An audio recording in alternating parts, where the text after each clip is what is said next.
Por que a gente está aqui? É uma pergunta que nós temos que fazer sempre. O que eu vim fazer aqui? O que me tirou de casa até este lugar? Com que motivações eu vim? Porque expectativa, quando se trata de encontro espiritual, é tudo. Sem expectativa, nada faz sentido. Não é fé. Fé é expectativa de coisas que se esperam. Certeza, expectante de coisas que se esperam. Convicção de fatos que a gente não vê, mas que a gente sabe que são fatos.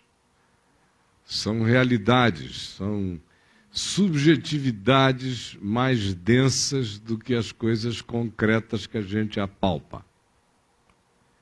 Sem isto, é impossível agradar a Deus. Sem essa expectação.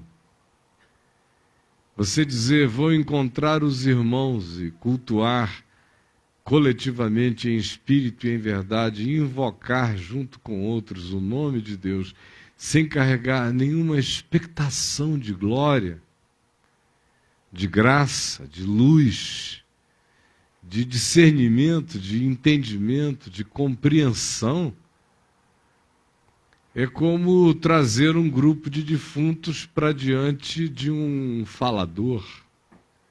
Nada acontecerá. Ou quando acontece é porque o milagre da graça de Deus é poderoso, mas facilita imensamente quando a gente já carrega expectação no coração. Certeza em fé, aquela afirmação, aquela vontade que diz e afirma, eu sei que eu sairei mais fortalecido, iluminado, consciente, determinado e maduro e com bases ampliadas para a construção do edifício da minha fé hoje do que quando eu antes cheguei aqui. E é nessa vontade que eu espero que todos nós aqui, todos nós em todos os lugares estejamos.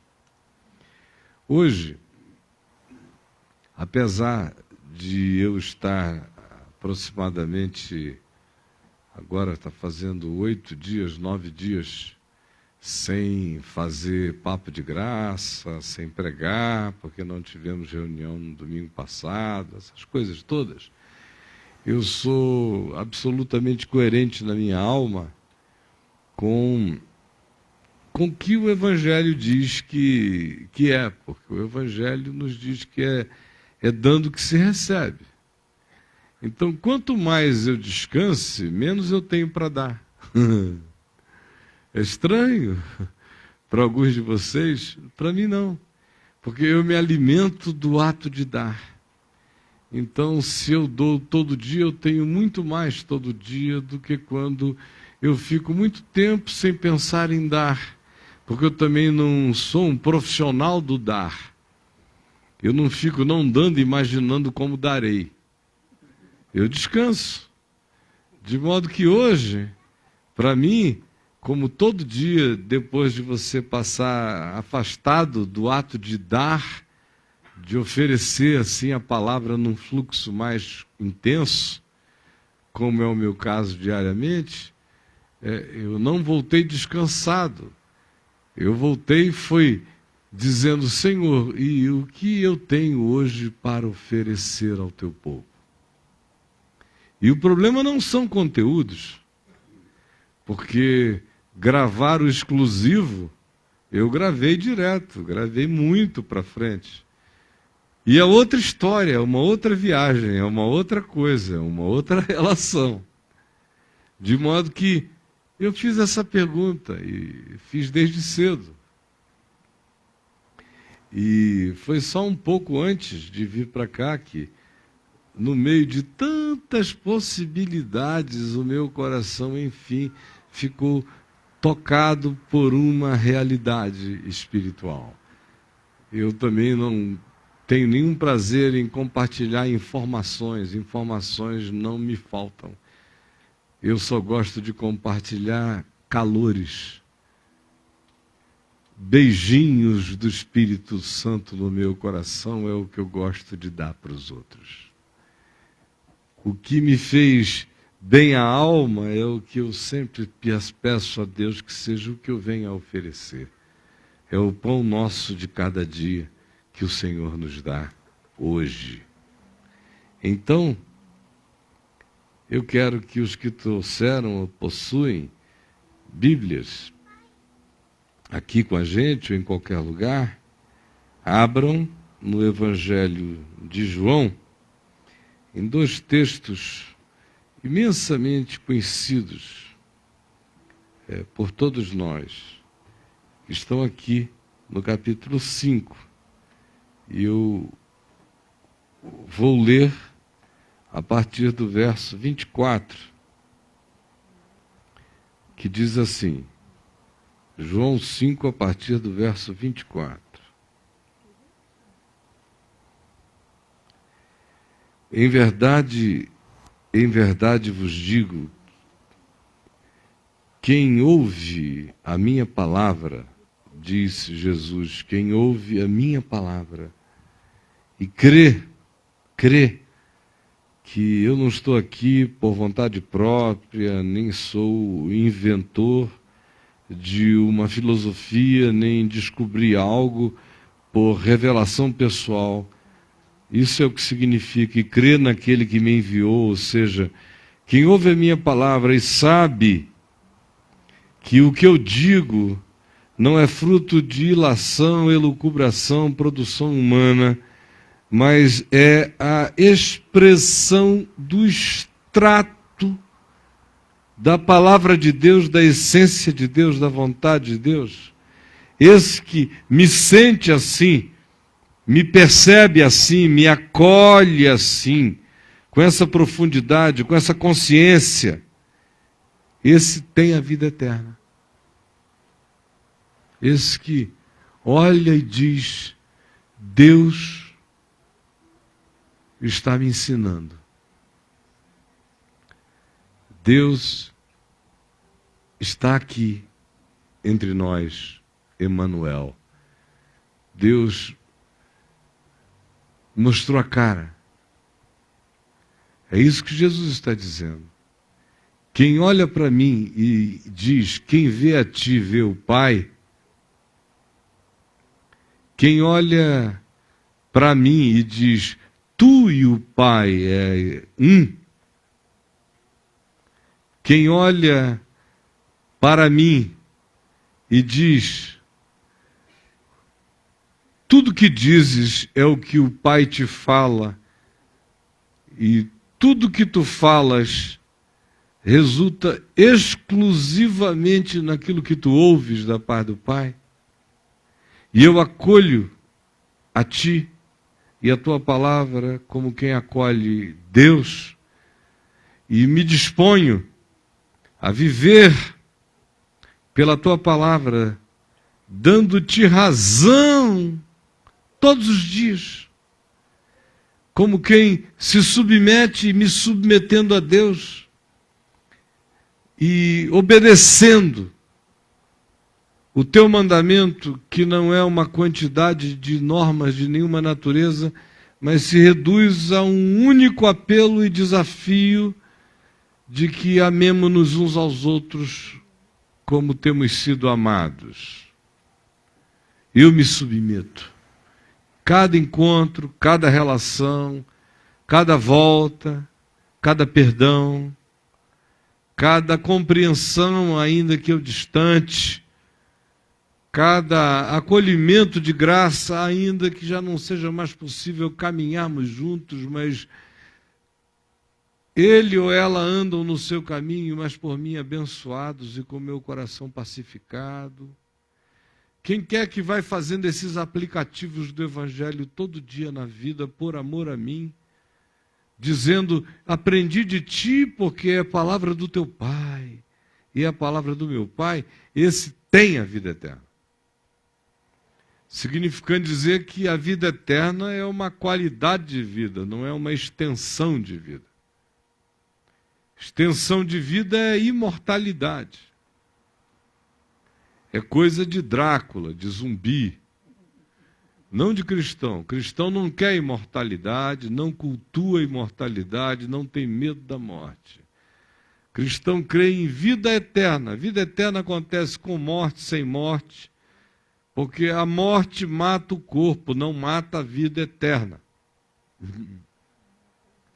Então, tem a vida eterna. Pressupondo que quem não vive essa realidade, não vinculada a ter a informação, tipo, fui informado que Deus estava em Cristo, aprendi uma quantidade enorme de palavreados ditos por Jesus. Não, não é disso que ele está falando. Ele está falando de algo que se aplica na vida de quem tem informações acerca dele e na existência de quem nunca ouviu falar da existência dele. Mas que se submete ao que ele ensinou.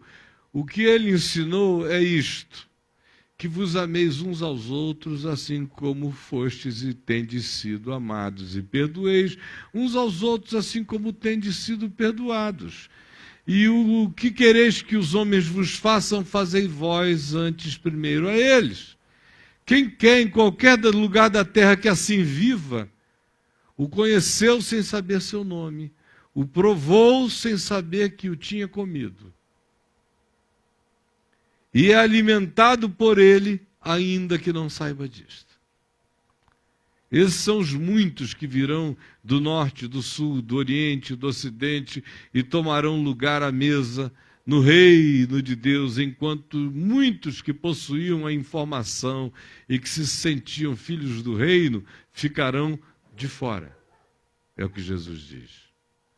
Mas esses não precisam ter dúvida. Esses têm a vida eterna. A morte morreu para você. Significa que você vai ser longevo? Não, você pode morrer novinho. Como o Pai da eternidade morreu com 33 anos de idade no espaço-tempo. Jesus. De modo que o Novo Testamento também acaba com o culto à longevidade.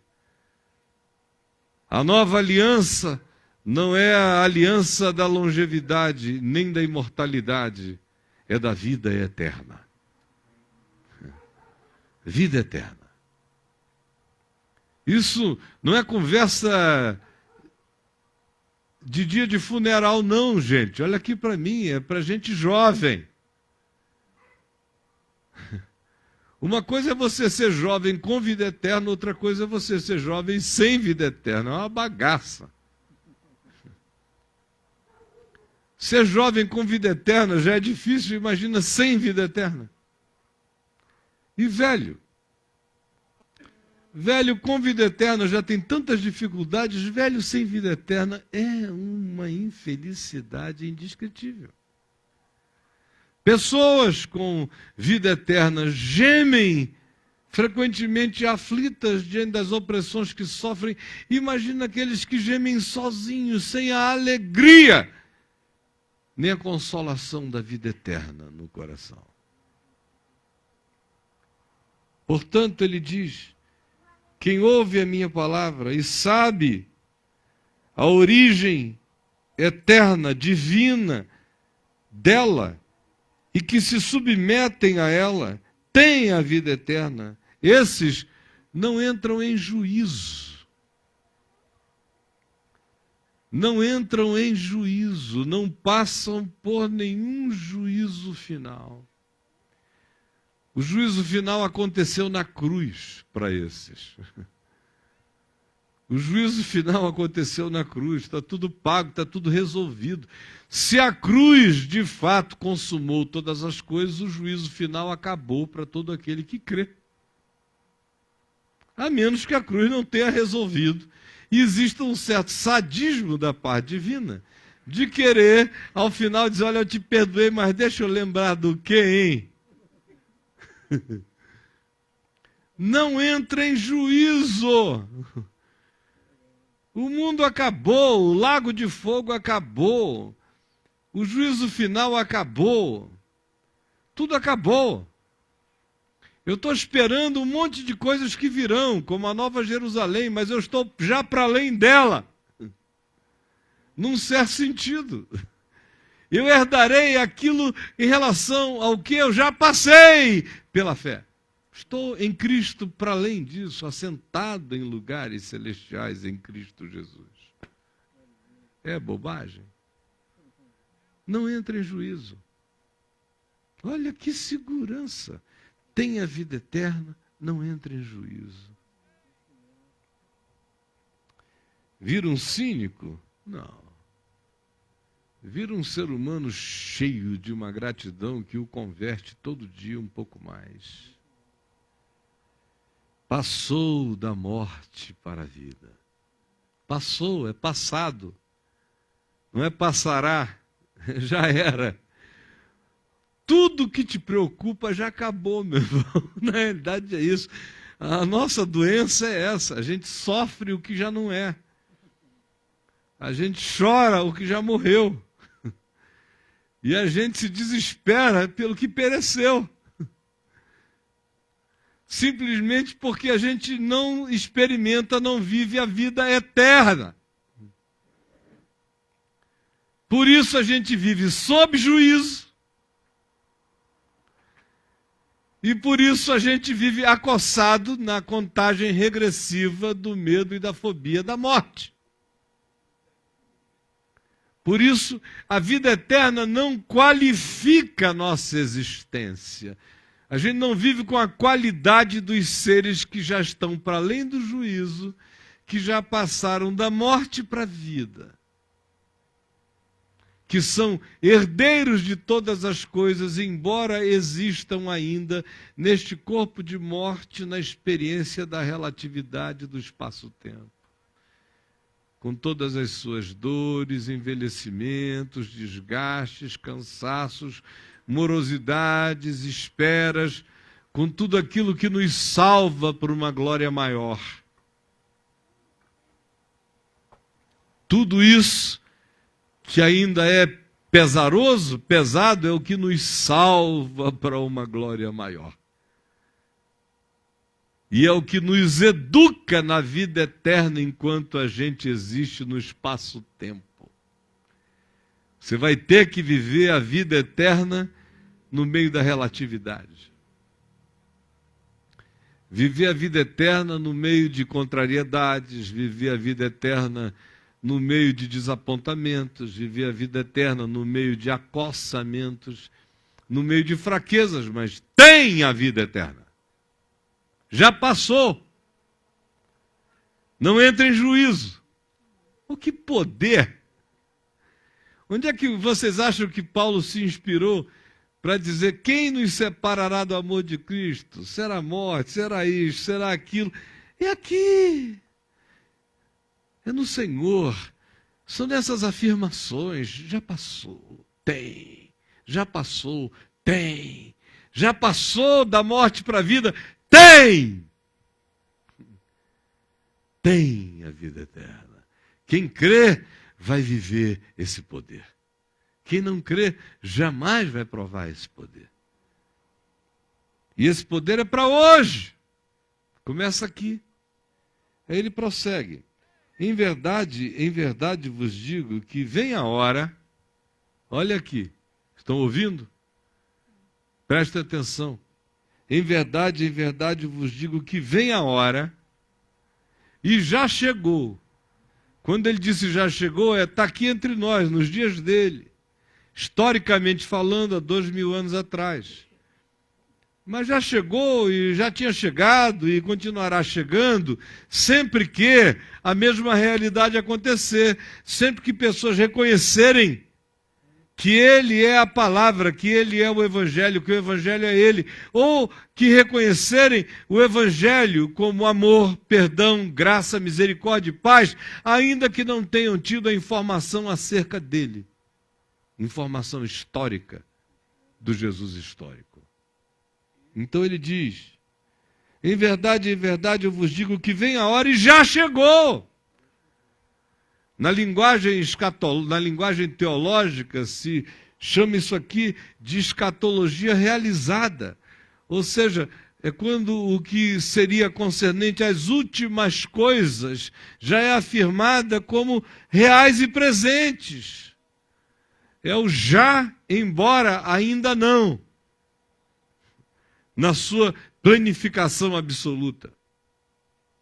Vem a hora e já chegou, presta atenção, em que os mortos, foi um tema que eu falei nos últimos 2 encontros nossos de domingo sobre os mortos espirituais, lembram disso? Primeira vez há 1 mês atrás, exatamente. No domingo seguinte eu voltei ao tema do morto espiritual. E aqui ele volta. Em verdade, eu vos digo que vem a hora e já chegou em que os mortos ouvirão a voz do Filho de Deus, e os que a ouvirem viverão. Ele estava falando de que a qualquer momento iria haver uma ressurreição em massa ali, nos dias dele. Não esse tipo de ressurreição fisiquinha, bobinha, só para impressionar as pessoas. Você viu, ressuscitados? Não era um fenômeno Lázaro em escala industrial. Não. Ele estava falando disso que vale muito mais do que bilhões de Lázaros.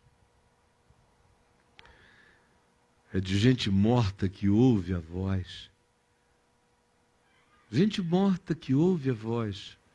Só você sabe se você está vivo ou está morto pelos critérios do Evangelho. Nem você sabe mesmo. Eu não vou repetir tudo que eu disse há 1 mês atrás. O mundo é feito, olha, opera, a Bolsa de Valores opera, o Vale do Silício opera, a ONU opera, todas as grandes operadoras de movimento e dinâmica humana operam funcionalmente, tangidamente, por mortos-vivos. Mortos-vivos. Gente que não foi iluminada. Por isso o mundo é como o mundo é. Todo mundo morto. Em delitos e pecados, mas são funcionais. Eles conseguem degolar, eles escrevem livros, eles propõem ideologia, eles são eleitos presidentes do Senado. Mortos-vivos. Presidente da República, mortos-vivos. Nosso país é dirigido por mortos. Só mortos. É isso que a gente tem que entender. Nós somos governados por mortos que não ouviram a voz, que não creem. Portanto, desculpa, eles amam o poder pelo poder, eles amam a ambição, eles amam a morte. Eles amam as glórias, que uns dão aos outros, mas não amam a vida. Não amam nem o próximo. Eu já convivi demais com esse pessoal para saber que eles não amam a mulher deles. Quem não ama a mulher, não ama os filhos, vai amar o Brasil? O cara não é fiel para a mulher dele, vai ser fiel para com o eleitor? Vai ser bobo em outro lugar. Muito idiotice, nós somos dirigidos por mortos. São desses mortos, quase todos à nossa volta, que Jesus está falando. Chegou a hora dos mortos ouvirem a voz. a minha voz, a voz do Filho do Homem, a voz do Evangelho. E os que a ouvirem viverão, despertarão do sono, acordarão brasileiros, se estiverem devendo, vão continuar com débito na praça, vão abrir os olhos, vão ver que continuam no Serasa, mas vão enxergar a vida eterna e o verdadeiro significado de ser gente. O pai é o mesmo, a mãe é a mesma, a família é a mesma, a bagaça é a mesma, mas você acorda com o olhar que transcende o imediato trágico daquilo que até então era a única esperança em torno da qual você, morto existente, tentava animar a sua alma morrente. Só isso. Chegou a hora em que os que ouvirem viverão para a vida eterna.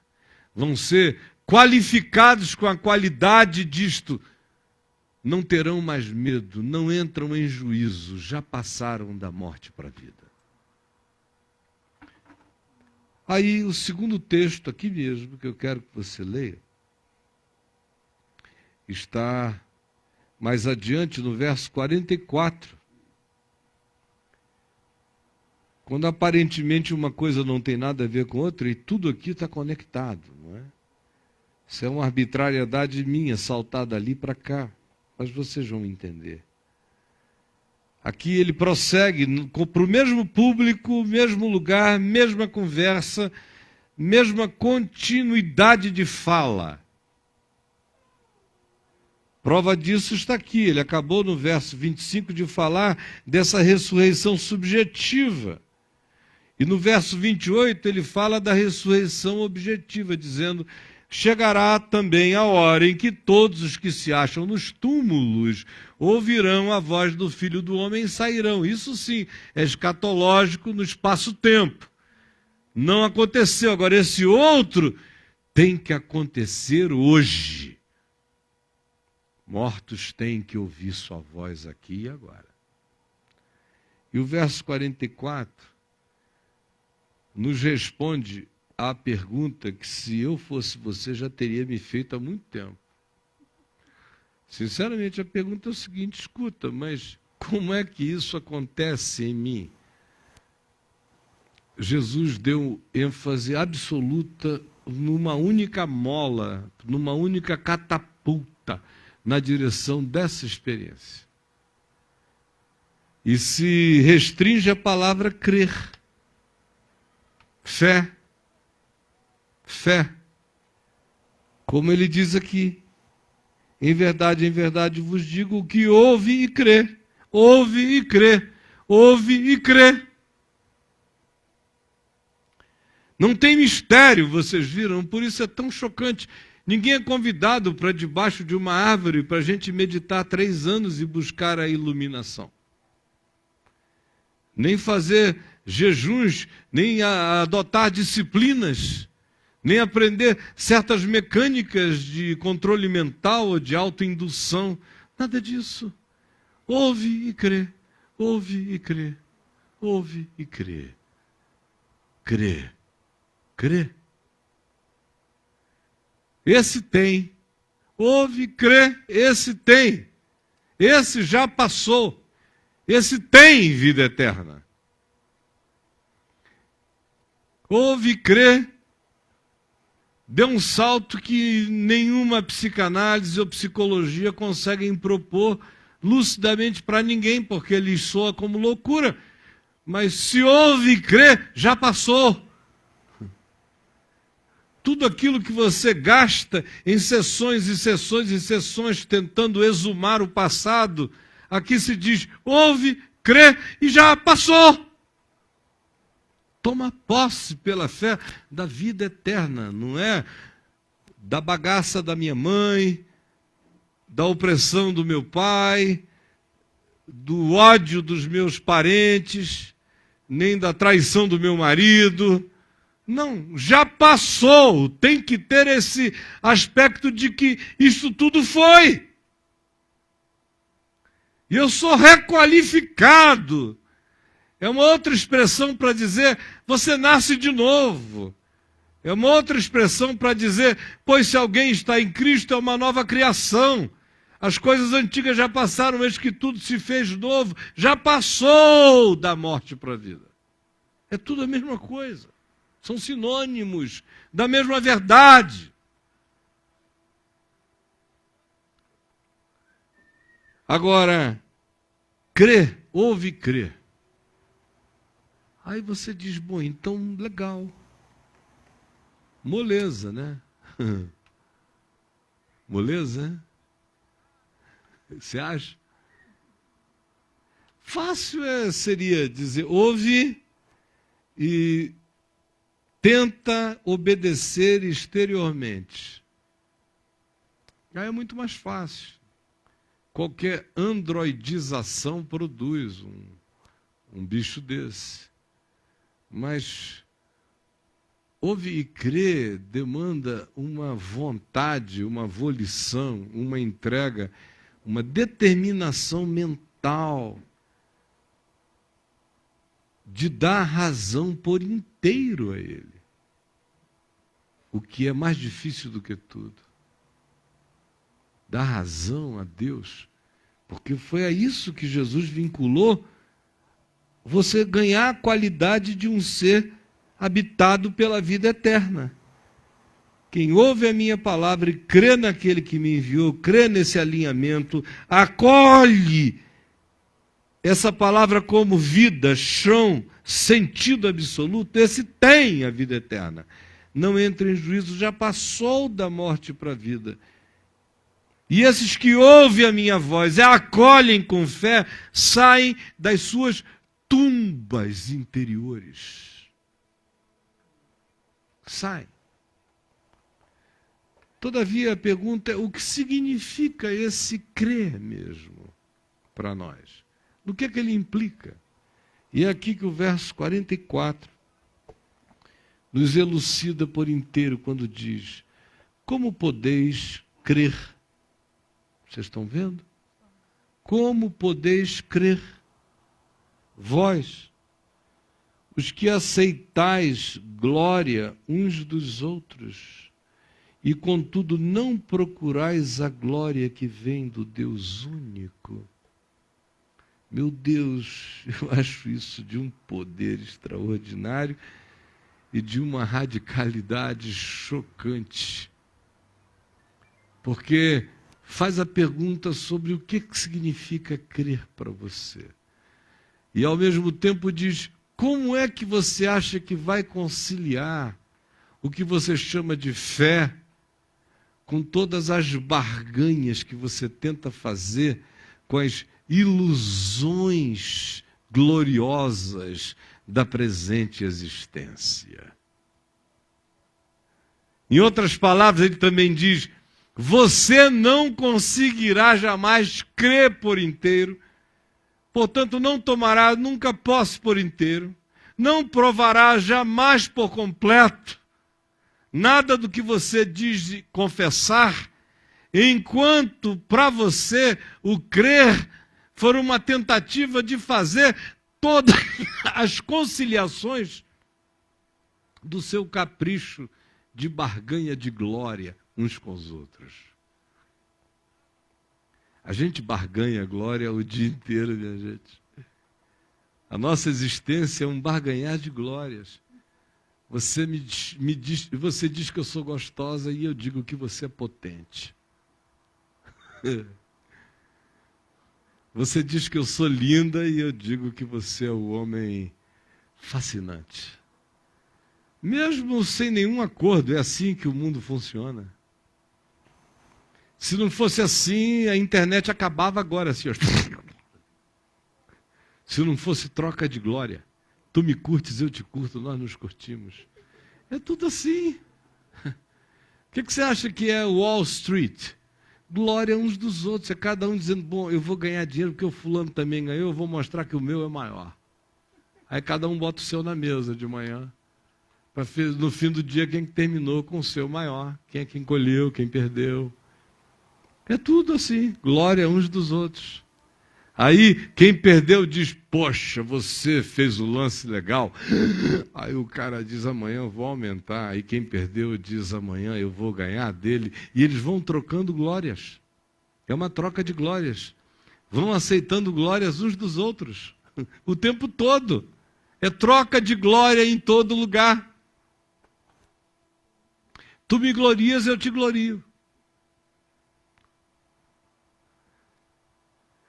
E essa troca de glória que eu comecei a ilustrar com coisas tão macro, como economia ou coisas do gênero, ela viaja em todas as outras dimensões da vida, a troca de glória. A gente mantém relações com pessoas a vida inteira por causa de troca de glórias.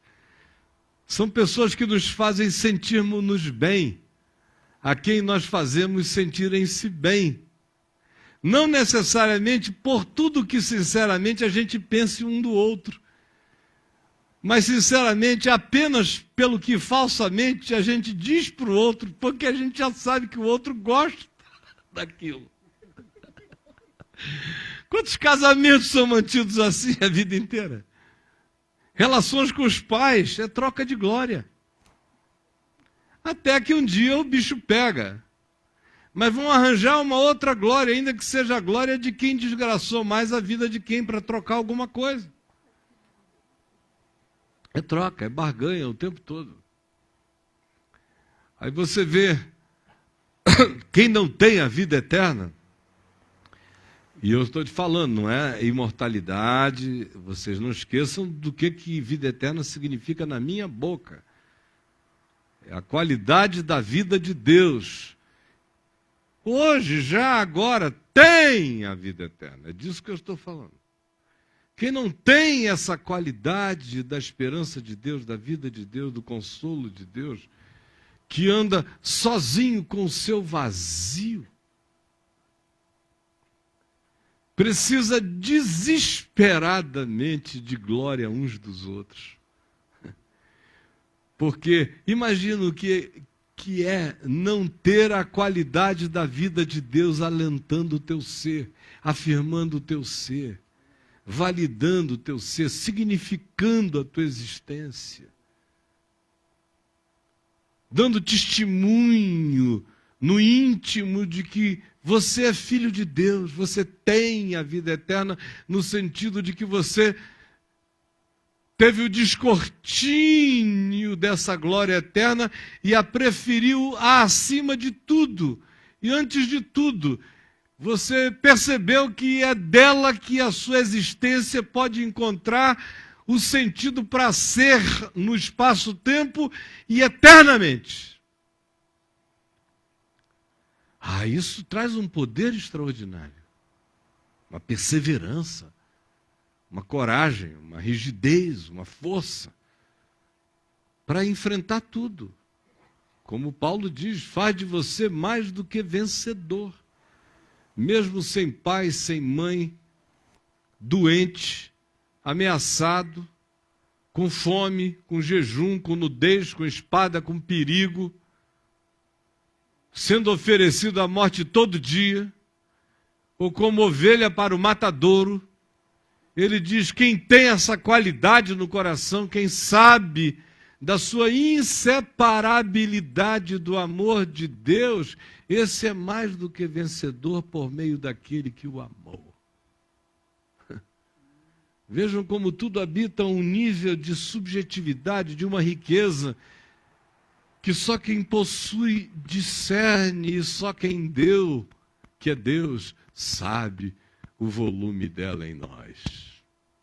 Mas a diferença é total, porque o mesmo Paulo disse, todavia, se a esperança de um ser humano, se a nossa esperança na vida se reduz apenas ao horizonte das trocas, das glórias uns dos outros, se é nesse nível que a nossa vida está contida, nós somos os mais infelizes e vazios e ocos de todos os homens. Então, olha aqui para mim, para entender de verdade o que eu estou dizendo. Na ausência da vida eterna, a gente busca glória uns dos outros para sobreviver. É ou não é verdade? Quanto mais você precisa do outro, num certo sentido, menos Deus, menos vida eterna você possui. Não estou dizendo que quem está cheio da vida eterna não precisa do outro. Não, quem está cheio da vida eterna quer o outro. Troca amor, edifica, tem alegria no ser do outro. Mas não há essa precisão existencial e psicológica desesperadora. Por ninguém. Por ninguém. Nem pelo marido que você ama, pela esposa que você agradece, pela graça dela estar na tua vida todo dia, nem pelos teus filhos, nem pelos teus netos.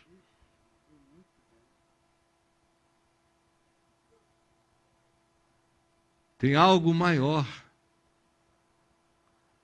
Você tem a alegria de ser para eles, de se dar a eles, mas não significa que, se eles não quiserem mais se dar a você, nem ser de você, você morrerá com a desistência que eles ostentem contra a sua existência. Não. Você não se alimenta da glória da afirmação deles. Você não se alimenta da glória da afirmação do seu marido. Veja o que acontece com as mulheres que se alimentavam ou se alimentam da glória da afirmação dos seus maridos. Quando eles vão embora, elas querem morrer. A mesma coisa com os homens. A mesma coisa com os pais, quando os filhos se vão. A mesma coisa com homens riquíssimos. Como eu ouvi algumas vezes histórias semelhantes a esta que eu lhes contarei agora, aqui próximo, em Goiânia, de um indivíduo que vendeu o seu negócio, para o qual um amigo meu trabalhava, como assessor direto dele, por 8 bilhões de dólares. Um negócio. E como ele ficou sem ter rotina de trabalho depois de possuir 8 bilhões de dólares aplicados por aí afora, ele pulou da cobertura dele em Goiânia. Porque ele parou de ter a glória uns dos outros, de chegar lá e todo mundo dizer, doutor fulano. Não, ele agora só era riquíssimo, mas não tinha ninguém, a menos que ele contratasse um time inteiro para ir todo dia lá e dizer, aleluia, louvado seja você pelos seus 8 bilhões de dólares. Mas como não aconteceu isso com ele, ele pulou da cobertura.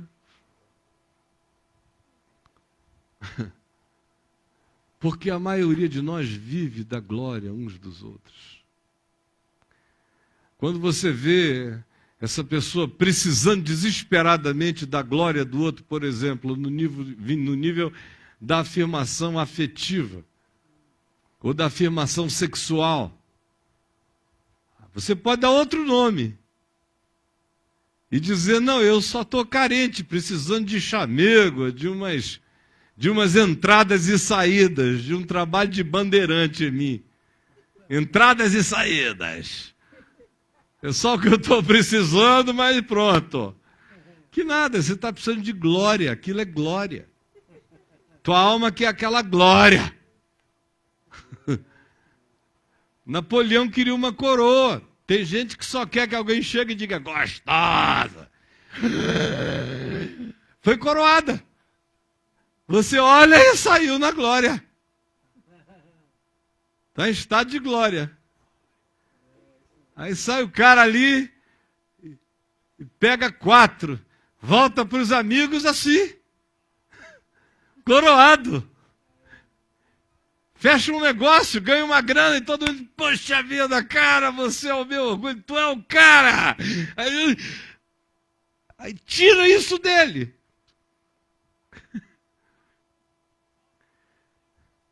Eu não tinha nada, não tinha vida eterna.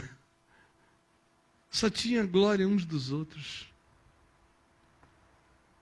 afirmaçõezinhas que morrem, que acabam, que são como a flor da erva.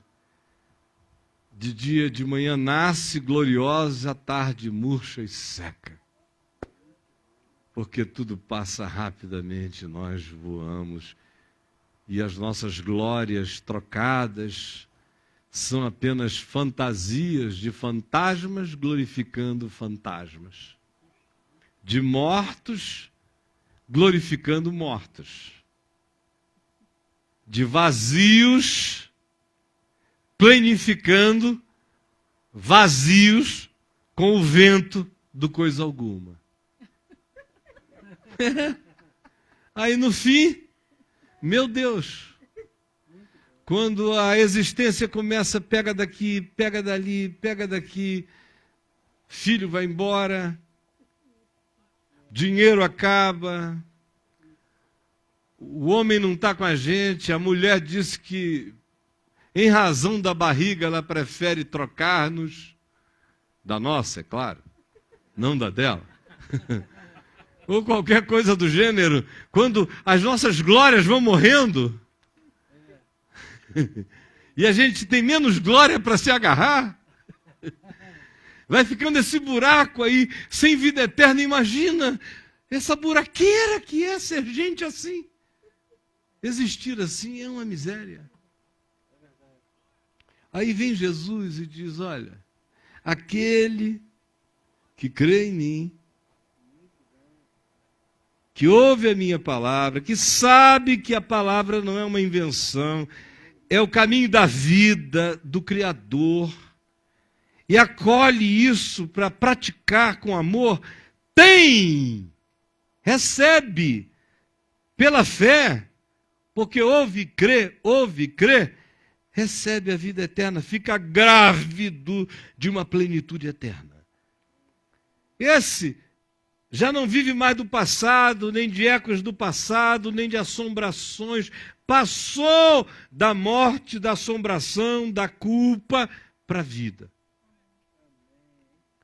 Era morto porque existia da troca de glórias entre fantasmas e fantasmas, de ilusões e de carências, que ele apelidava por todos os nomes. Mas agora está vivo pela palavra que o engravidou com o sentido da vida. Todavia, para que isso se torne verdade em vocês, diz Jesus, você tem que aprender o significado de ouvir e crer, e acolher, e agasalhar, e praticar, e dar absoluta razão a Deus. Mas como podeis crer?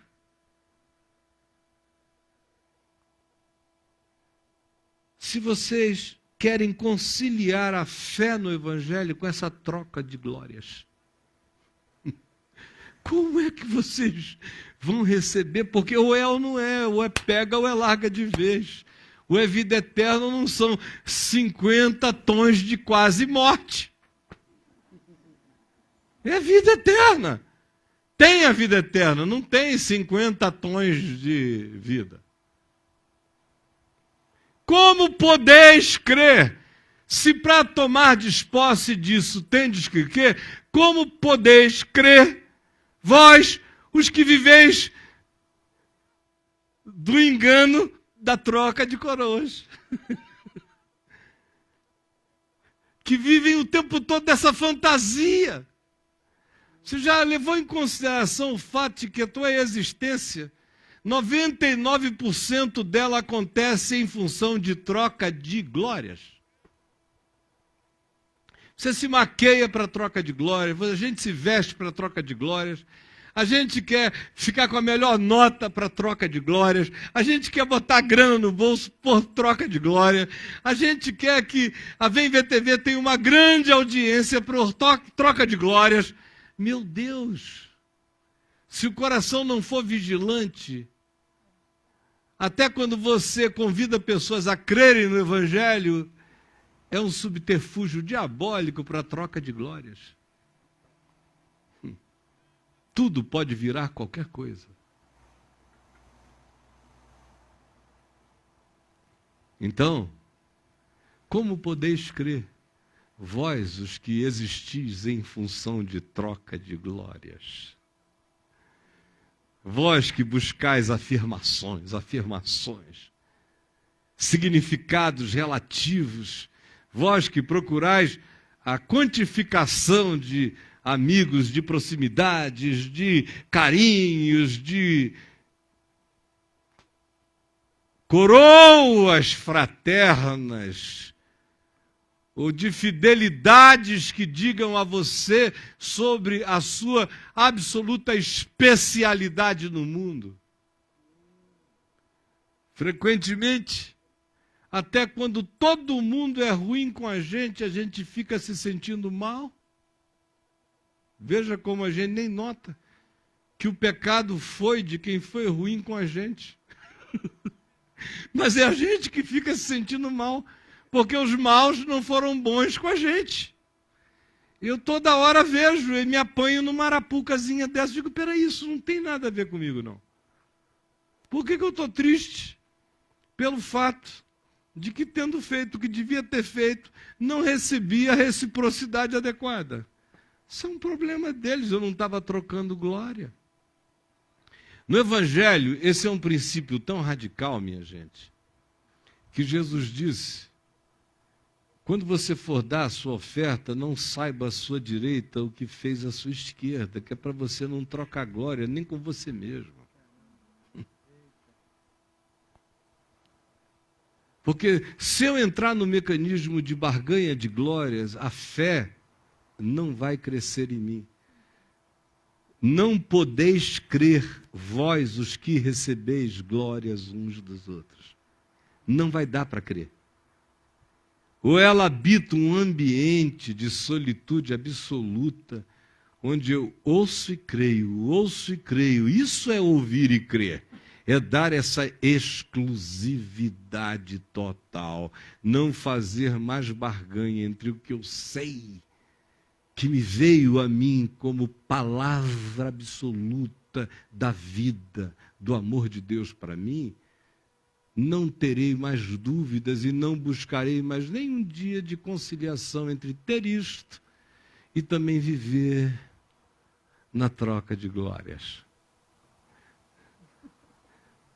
É uma coisa linda, todo mundo é meio goi, se libidinando uns aos outros, trocando glórias. É trágico.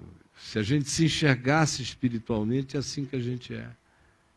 Aí Jesus diz, como podeis crer sendo assim? Não dá. Você vai ter que decidir se o que você ouviu é mesmo o que você creu. E se o que você creu é absoluto. E se você vai dar razão a Deus até o fim. Porque não vai haver benefício de Deus na sua vida enquanto você tentar essa conciliação. Dizendo, eu tenho a vida eterna e troco glórias. Aberto para a troca de glórias. Não, eu só troco glórias com quem tem a vida eterna. É assim que gente de igreja faz. Não troco glória com quem é de fora, só que aqui a gente se afirma. Aqui a nossa carência é válida. Gente, quem tem ouvidos para ouvir, ouça. Não podeis crer, vós, os que aceitais glória uns dos outros. E, contudo, não procurais a glória que vem do Deus único. Como podeis crer? É por isso que essa geração inteira que diz que crê, vive tão miserável. Porque não crê, nunca creram. Ficam pensando em magia de Deus na vida. E não sabem que para a vida eterna se planificar em mim, eu não posso ter um ambiente dentro de mim para o culto à relatividade. Porque trocar glória uns com os outros é um culto às relatividades. Para que a plenitude, a paz que excede a todo entendimento e a vida abundante, a força, no meio de todas as circunstâncias do existir, prevaleçam na minha vida, eu tenho que fazer uma decisão radical de não viver da expectativa da glória do outro sobre mim, nem da afirmação do outro, nem do amor do outro, nem do carinho do outro, nem tudo que disso aí vier é bônus, é pirulito. Mas nós que temos a vida eterna, não como uma ufania de imortalidade, só temos a vida eterna se carregarmos em nós a qualidade da vida eterna. Ter vida eterna com a qualidade da existência dos que vivem trocando glória uns com os outros, alimentando carências mútuas e vivendo em infelicidades e vazios profundos, não é vida eterna. É apenas uma garantia de uma imortalidade oca depois da morte e de uma existência presente absolutamente vazia. Quem quer o Evangelho entendeu o suficiente para escolher como tem que escolher. Vamos orar. Jesus, eu sei que anunciei a Tua palavra. Com todas as minhas limitações, eu sei que falei o espírito do Evangelho. E eu peço que essa palavra, que chegou a todos os que estão aqui, e a muitos mais além daqui, que ela hoje rasgue aqueles véus de ignorância, ou de dureza, ou de deliberação quanto a não ver, que a Tua palavra simples chegue e quebre penhas, despedace rochas interiores, exponha o que seja mais sensível em cada um de nós à palavra que nos dá a vida eterna e que nos faz passar da morte, passar do medo, passar da culpa, passar de traumas que a gente não deixa passar, e ir ganhando dia a dia a qualidade de uma existência mais segura e plantada no Teu amor. É o que eu te imploro. Numa era gelada, onde aqueles que esperam glória uns dos outros morrerão frustrados, porque o amor de todos está esfriando ou esfriado. As pessoas já nem mais tocarem o outro para animarem-no com animações relativas estão sabendo fazer. As mães já não sabem, os pais já não sabem, os filhos já não sabem, os amigos já não sabem. Meu Deus, ai daquele que vive de glória um do outro. Ajuda-nos a, mais do que nunca, querermos a glória que vem do Deus único. Essa que habita o nosso ser, quando a gente é muito amado por todos e quando a gente é odiado por todos, ou quando é desprezado por todos, ou não é visto por ninguém, em qualquer circunstância. Por favor, é esta glória que eu quero, a glória que vem do Deus único. Esta é a glória que eu busco, esta é a afirmação que o meu ser precisa. É a única que o meu ser definitivamente precisa. Porque sem ela eu morro, ainda que eu tenha todas as demais. Mas se todas as demais me faltarem, nada me faltará. O Senhor é a minha glória, é o meu pastor, em nome de Jesus. Vamos ouvir aqui as orações que foram solicitadas pelos que estão longe. O Alexandre Tadeu pede pela família, mãe doente de artrite há anos. O Armando Filipov agradece a cirurgia de retirada de um nódulo que foi super bem sucedido e ele tinha pedido oração aqui. A Nair pede pela Iolanda com sintomas de depressão, que o Senhor levante a Iolanda. Diz para a Iolanda ouvir a palavra de hoje, Nair. Porque o ser deprimido é quem está frustrado com a troca de glórias, que não deu certo. Gustavo pede pelo seu casamento. Ouça também com a sua esposa a palavra de hoje, pensando em vocês dois e no que vocês esperam um do outro. Júlio de Rondônia, que os perseguidores da sua família por causa do Evangelho sejam iluminados, amém, e que você não fique preocupado com eles. Herculano agradece pela existência do caminho da graça.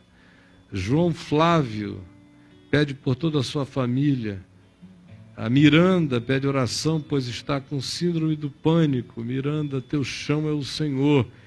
Síndrome do pânico é essa angústia que vem também da falência da troca de glórias entre nós. É a convicção desse abandono. Você precisa dessa glória que vem do Deus único para te pôr de pé, minha filha. O Nilson pede pela esposa com crise de enxaqueca e dor de ouvido, que o Senhor a cure agora, meramente pela palavra.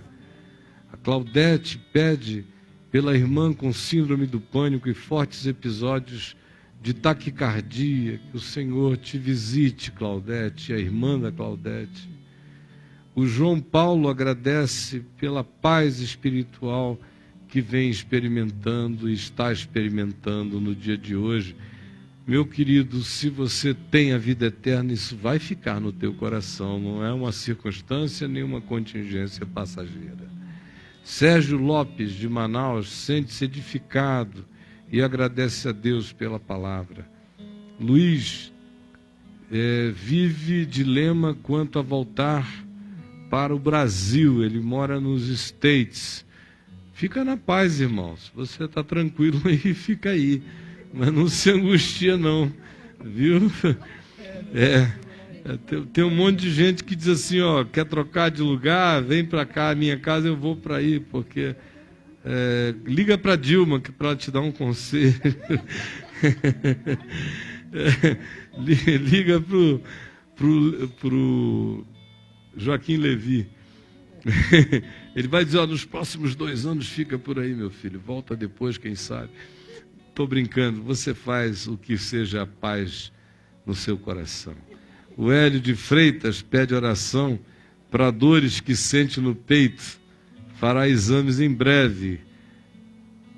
Pode ser uma anginazinha, não é, Hélio? Vá com calma. Eu também vou ter que fazer exame essa semana ou na outra, para ver como é que está a minha angina, meu coração, meus estentes e companhia limitada. Gente, na paz tudo vai melhor. Manderson mais a Ana pedem oração pelo casamento deles. O Luiz de São Paulo agradece pela comunhão e pede pela vida sentimental, que eu imagino, está difícil, né? Está querendo uma coroa que não te perturbe, não é, meu irmão? Então, a Bernadette pede para que Deus oriente a sua tomada de decisão e para que se abram portas para os filhos trabalharem. Que Deus te dê graça, querida Bernadette. Gente, vamos orar, vamos ficar em pé.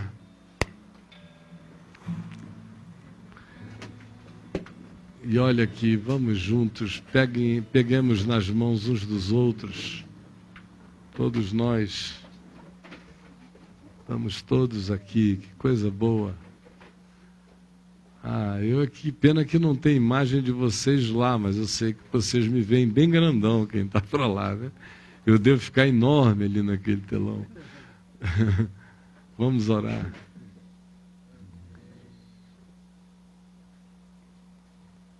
Pai nosso que estás nos céus, santificado seja o teu nome, venha o teu reino, seja feita a tua vontade, assim na terra como nos céus.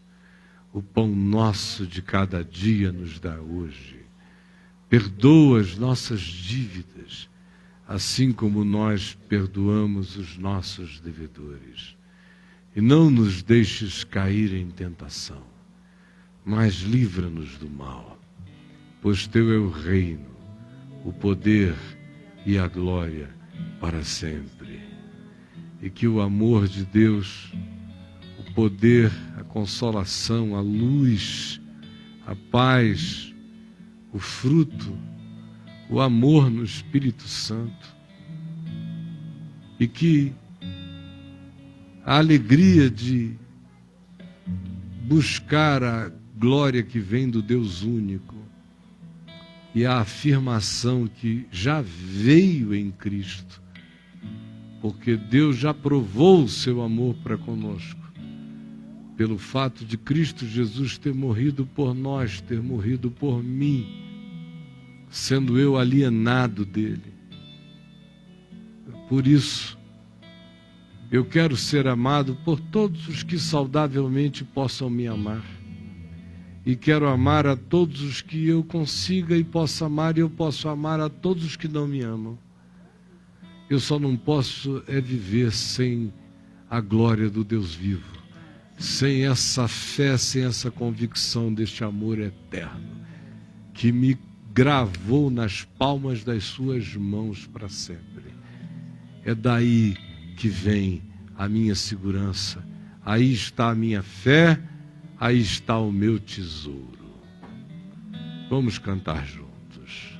Lá está o meu tesouro.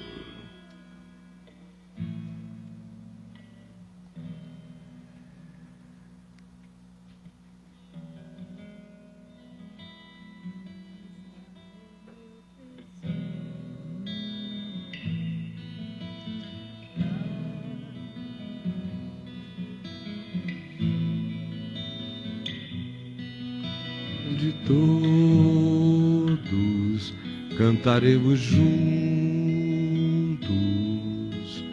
hinos de louvor. Vamos começar de novo, juntos, todos nós.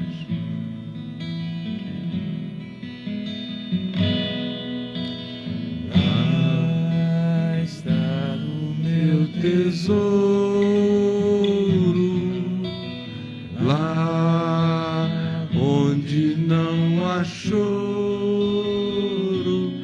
onde todos cantaremos juntos hinos de louvor. Lá está o meu tesouro, lá onde não há choro, onde todos cantaremos juntos hinos de louvor. Senhor, todos nós juntos, só mais uma vez, com força agora. Lá está o meu tesouro, todos, lá onde não há choro, onde todos cantaremos juntos hinos de louvor.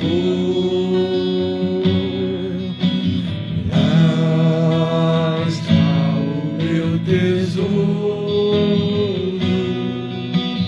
lá onde não há choro, onde todos cantaremos juntos hinos de louvor.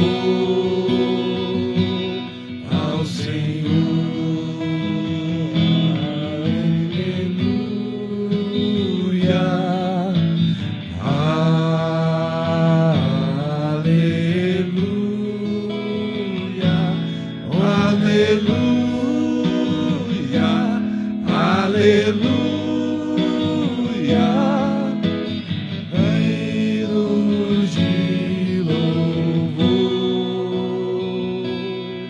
ao Senhor.